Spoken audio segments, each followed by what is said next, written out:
Most scholars believe that Genesis was written in 6 or 5 BCE. Before then, its text would have been part of oral tradition that was passed down over hundreds of years. The creation account would have been a story that people told each other to help them make sense of the creation of the world. If you tried to correct the scribe who wrote the story down with a scientific understanding of how the universe was created, they wouldn't have had a clue what you were talking about.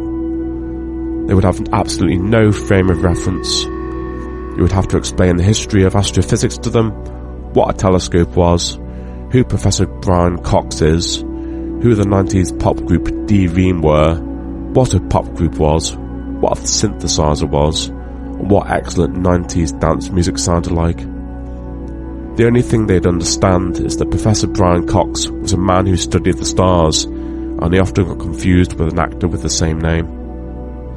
In the 1600s, when Galileo published his observations that the Earth moved around the Sun, the Church imprisoned him and branded him a heretic.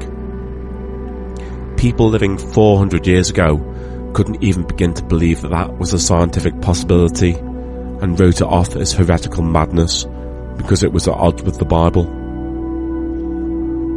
We might shake our heads at their ignorance now, but actually, most people today don't really understand the scientific explanation of how the universe was created. We accept the idea of a Big Bang event, but most of us don't know what that means or how scientists account for it. The scientists at CERN say they have proved the Big Bang theory by using a large hadron collider, which is a big scientific tunnel that's magic in some way. They say they've created a series of mini Big Bangs by smashing together particles, but I don't think many people know what that means either.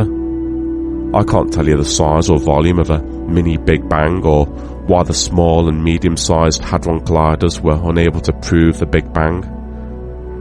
Even scientists don't really know how the universe works, or how exactly it sparked into being.